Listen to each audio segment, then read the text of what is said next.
আসসালামু আলাইকুম, সবাই কেমন আছেন? আশা করি সবাই ভালো আছেন। দেখতে দেখতে ঈদ চলে গেল।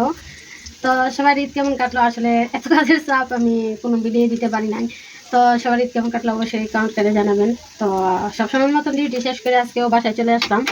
আমি ঈদের আগের দিন গরু মাংস রান্না করছিলাম, আপনাদের সাথে শেয়ার করছিলাম। তো এই জায়গায় দেখেন আমার শনিবারের মাংস আমি যেটা রান্না করছিলাম, জাল দিতে দিতে আমি হাড়গুলো ফালাই দিছি, হাড্ডিগুলো সব ফালাই দিছি। তো এটা শুধু মাংস দেখেন বসে রয়েছে। তো আমি এই মাংসটা দিয়ে একটা আলু ভাজি করবো, আর সাথে চাউলের রুটি বানাবো। আলু ভাজির জন্য আমি এই জায়গায় দেখেন চিকন চিকন করে আলু কেটে নিছি। আমি আলু ভাজি করবো আর কয়েকটা রুটি বানাবো, বেশি রুটি বানাবো না। যেহেতু মাংস একবারে জাল দিতে দিতে মাংস ঝুরা ঝুরা হয়ে গেছে, যেরকম চাইছিলাম ওরকমটা হয়েছে। ইনশাল্লাহ মন ভরে আত্মা আত্মা করে খাইছে। 4 দিন ধরে শনিবারে রাত্রে রান্না করলাম, আজ দুপুর তোমাতে খাওয়া দাওয়া করছি, আরো অনেকটাই আছে। তো এটা দিয়ে ভাবলাম একটা একটা আলু দিয়ে ভাজি করে ফেলি আর আপনার চালের রুটি বানাই। এই জায়গায় আমি বেশি কিছু দিব না, ছোট্ট একটা পেঁয়াজ কেটে নিচ্ছি, যেহেতু মাংস তো সব দেওয়া আছে। আমি তেল দিয়ে পেঁয়াজটা ভাজা নিচ্ছি, এখন আলুগুলা দিয়ে দেবো।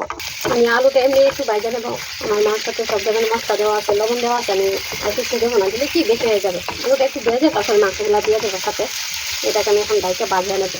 এই জায়গায় আমার পানি উতরে গেছে, আমি পরিমাণ মতো লবণ দিয়ে দিলাম। এখন আমি দিয়ে দেবো চালের গুঁড়ি, আমার যতটুকু প্রয়োজন। বেশি বানাবো না, অল্প করে বানাবো। আর এই সেটে দেখেন আমার চালের গুঁড়িটা সিদ্ধ হয়ে গেছে। আমি অনেকটা টাইম কিন্তু এটা বসায় রাখছিলাম। এখন আমি এটা সবটা ফ্রাই করে নেবো একসাথে। আর এটা যেহেতু দোকানের চাউলের শুকনো গুঁড়ি, তার জন্য একটু টাইম নেবে। টাইম নিয়ে সাথে করলে কি হয়ে যাবে, যেহেতু আমি হাতে তো কিনে এটা দোকানের গুঁড়ি এটা। তো এই তো এদিকে আমার আলু ভাজা হয়ে গেছে, দেখে মাংস দিয়ে অনেকগুলো তেল উঠছে। মাংস দিয়ে আলু ভাজা দেখেন, মাংসগুলো কিরকম রোয়া হয়ে গেছে দেখছেন, সবগুলো সিদ্ধ এরকম রোয়া হয়ে গেছে। আর এই জায়গায় আমি চালের রুটি বানিয়ে নিছি, চালের রুটিগুলো সেঁকে নিতেছি সবগুলো।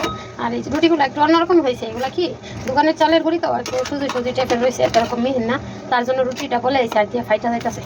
যাক কিছু করার নাই, আমার থেকে মামা ভালো হাতে কতক্ষণে ফুটবো, দোকানে রেডিমেড পাইছি নিয়ে এসেছি, একটু ফাইটা যেতেছে, নিজেরা খাবো, কোনো ব্যাপার না। তো এই তো আমার চাইলের রুটি বানানো হয়ে গেছে, দেখেন রুটিগুলো অনেকটা মোটামোটা হয়েছে। রুটিগুলো হওয়ার কথা ছিল পাতলা, যেহেতু বানানো যায় না, একেবারে কষ্ট হয়ে গেছে। আপনার সুজি হাফ সুজি কচি কচি দানা দানা রয়েছে, রুটি থাকবে এরকম পাতলা, কাগজের মতন থাকবে পাতলা।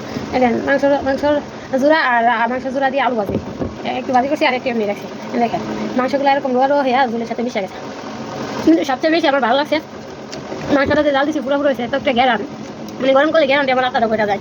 আর চাইলের রুটি তো আমি প্রায় অনেক বছর পরে বানাইলাম, এত বছরের লেভেলও নেই, আমার মনে হয় একবার বানাইছিলাম আমি, 12 বছরের লেভেলও নেই। এছাড়া আমি চাইলের রুটি বানাই নাই, আর আজকে বানাইলাম অনেকদিন যাবত পরে।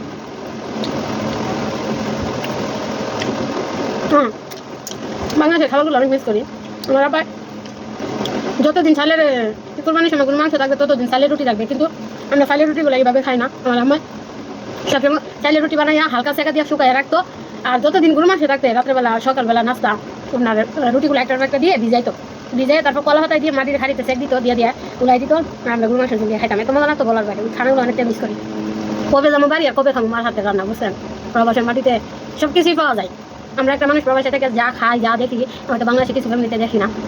আর বড় কথাও না, আমি লেবাননে এসে যেগুলো খাই এগুলো আমি আমার ফ্যামিলিতে জন্য খাই নাই, ঠিক আছে? তাও মার হাতে রান্নার স্বাদ আর নিজের হাতে রান্নার স্বাদ আলাদা। দেশে সব কিছু পাইবেন, কিন্তু মা বাপের ফ্যামিলি পরিবারের আদর আপনার সব কোনো কিছুই পাইবেন না। তো যারা প্রবাসে আছে সব কিছুই পাই, কিন্তু মা বাপের ভালোবাসা পায় না, এই জিনিসটাই বড্ড মিস করে।